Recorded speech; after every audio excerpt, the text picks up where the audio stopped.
नमस्कार साथियों, Bundelkhand technical CSCG channel में आप सभी साथियों का एक बार फिर से स्वागत है। जैसा कि हम सभी लोग जानते हैं कि सोशल मीडिया के जरिए आप सभी लोग देख रहे होंगे कि फ़ोन पे हो या गूगल पे, पेटीएम, भीम UPI यानी UPI पर 2000 के ट्रांजैक्शन पर आप सभी को चार्जेस देना पड़ेगा।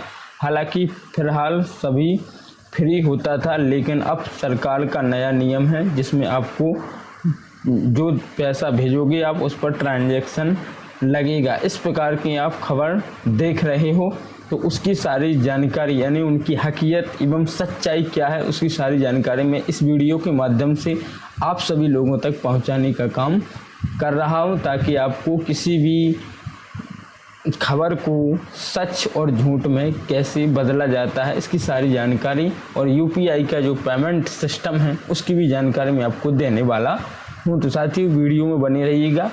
वीडियो में आगे बढ़ने से पहले मैं आपसे एक छोटी सी रिक्वेस्ट करता हूँ कि आपने अभी तक हमारे बुंदेलखंड टेक्निकल CSCG चैनल को सब्सक्राइब नहीं किया है तो ज़रूर कर लें, क्योंकि हमारे चैनल पर सबसे पहले सरकारी योजनाओं की जानकारी मिलती है, ताकि आपको हर एक जानकारी के साथ आपका भी सहयोग हो और आप उस सरकारी योजनाओं का लाभ भी आसानी से ले सको। तो साथियों, हम चलते हैं फ़ोन पे।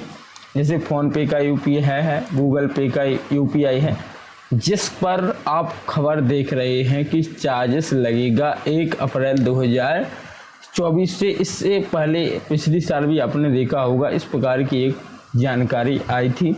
तो इस पर क्या प्रभाव पड़ने वाला है फ़ोन पे यूजर्स, गूगल पे, पेटीएम, बहुत सारे यानी लगभग 100% लोग अब फ़ोन पे यूजेस करने लगे हैं, जिनको अपना पैसा कोई भी जेब में रख के नहीं चलता है। तो साथियों, उन पर सरकार के नियम के द्वारा चार्जेस क्या लगेगा मैं आपको बता दूं कि आपने बहुत सारे, जैसे कि मैं बता दूं, अभी हाल मैंने आज ही फेसबुक पर देखा, एक भाई ने पोस्ट किया है, हालांकि उसका नाम मैंने हाइड करके रखा है, नई लूट। उसने लिखा है नई लूट, खुशखबरी 1 अप्रैल से UPI पेमेंट जैसे गूगल पे, फ़ोन पे, पेटीएम पर 2000 से ऊपर के पेमेंट पर 1.1% सरचार्ज लगेगा, यानी 2000 की पेमेंट पर आपको चार्जेस देना होगा। तो इसकी हकीकत क्या है मैं आपको बताने वाला हूं। तो साथियों, जैसे कि नई Delhi national payment corporation of India NPCI ने साफ किया है कि UPI पेमेंट पर कोई चार्ज देना होगा, यानी UPI के पेमेंट पर किसी भी प्रकार का कोई चार्ज नहीं लगने वाला है। ये जानकारी एकदम सच है, लेकिन अब आपको यहाँ पर ध्यान जरूर देना है। लेकिन फ़ोन पे, गूगल पे और पेटीएम वॉलेट जारी करने वाली कंपनियों को चार्ज देना होगा। अब मैंने पहली लाइन में आपको बता दिया है कि चार्ज नहीं देना है, वहीं आपने दूसरी लाइन में बोल दिया कि चार्ज देना है। तो किस प्रकार का चार्ज देना है वो मैं आपको ज़रूर बताऊंगा। कंपनियों को चार्ज देना है मतलब UPI से पेमेंट करने वालों ग्राहकों को किसी भी तरह का चार्ज नहीं देना होगा। मतलब कि आप एक फ़ोन पे यूजर हैं या गूगल पे, पेटीएम हैं, अगर अपने बैंक अकाउंट से आप पेमेंट कर रहे हैं UPI के थ्रू, तो आपको किसी भी प्रकार का चार्ज नहीं देना है। लेकिन अगर आपकी एक कारोबारी हैं, अगर आप एक दुकानदार हैं, बिजनेसमैन हैं, अगर आप एक कारोबारी हैं और आपके अकाउंट के वॉलेट में पैसे हैं, आपके जो फ़ोन पे होता है उसका वॉलेट होता है, तो वॉलेट, पेटीएम वॉलेट में अगर पैसे हैं, अगर आप वॉलेट के पैसों को ट्रांसफ़र करना चाहते हैं तो इस ट्रांजैक्शन पर आपको चार्ज देना होगा। मतलब कि साफ है कि जो अपना वॉलेट है उस पर आपको चार्ज देना होगा। तो साथियों, मैं आपको दूसरी लाइन पढ़ के बताता हूँ किन लोगों को देना होगा चार्ज। पेटीएम वॉलेट जैसे प्लेटफॉर्म से 2000 रुपया उससे ज़्यादा पेमेंट रिसीव करने पर 1.1% चार्ज वसूला जाएगा। लेकिन अगर 2000 रुपये से कम का पेमेंट होता है तो कोई चार्ज नहीं लगेगा। आपको इस चीज़ का विशेष ध्यान रखना है। 2000 रुपये से नीचे पर कोई चार्ज नहीं देना है और 2000 के ऊपर से आपको चार्ज देना है। चार्ज किसको देना है? जो वॉलेट से पैसे ट्रांसफ़र करेगा, UPI बैंक अकाउंट से नहीं। आपके फ़ोन पे में बैंक अकाउंट लिखे, आप उस पर पैसा भेज दो उस बैंक अकाउंट से, तो पैसा नहीं लगेगा। अगर आपके वॉलेट में पैसा, वो पैसा अगर आप भेजते हो तो आपको 1.1% चार्ज लगेगा। यह चार्ज किस पर निर्भर करता है? कारोबारियों पर, जो दुकानदार हैं, बिजनेस हैं, उन पर लगाया जाएगा। हालांकि आम आदमी पर यह चार्ज नहीं लगाया जाएगा। नियम यानी रोजाना डेली यूपीआई पेमेंट सीधे बैंक खाते से बैंक खाते में किए जाते हैं, इसलिए इस तरह के पेमेंट को फ्री रखा गया है। जो रोजाना कर रहे हैं आम आदमी हैं, उनको जाना आना कहीं जाता है, उनको फ्री रखा गया है। बता दें कि भारत में 99.99% लगभग, मैंने आपको पहले भी बता दिया कि 100% लोग ऑनलाइन पेमेंट यूपीआई के जरिए होता है।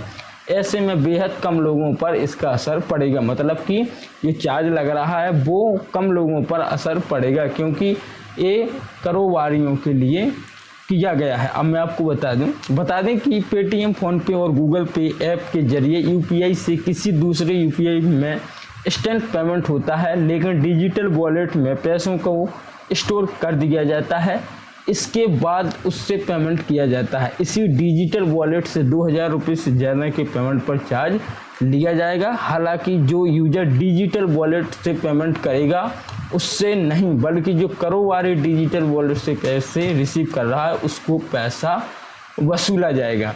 जो कारोबारी हैं उनके डिजिटल वॉलेट पर ही असर पड़ने वाला है, ना कि आम आदमी के वॉलेट पर। तो इस बात का विषय है, आप एक थोड़े से उदाहरण के साथ इसको समझ भी सकते हैं।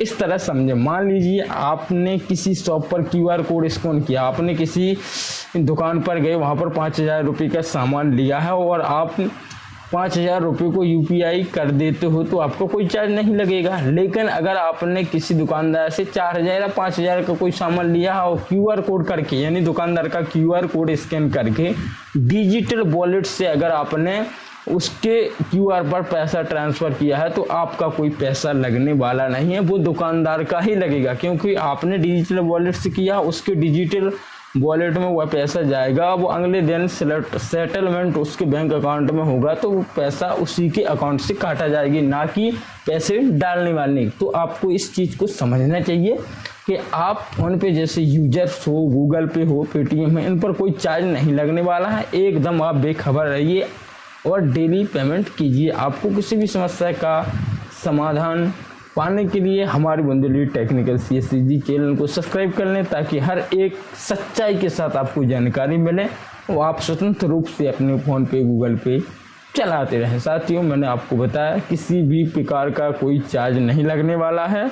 आप जैसे ही पहले चला रहे हैं उसी प्रकार से अभी भी चलाइएगा, आपको कोई परेशानी नहीं है। तो साथियों, मिलते हैं हम एक नेक्स्ट टॉपिक पर, तब तक के लिए आपका बहुत बहुत धन्यवाद। जय हिंद, जय भारत। फिर भी मैं आपसे कहूँगा, अगर आपको किसी प्रकार की कोई समस्या है तो हमें कमेंट करें, हम आपकी समस्या का समाधान जरूर निकालेंगे।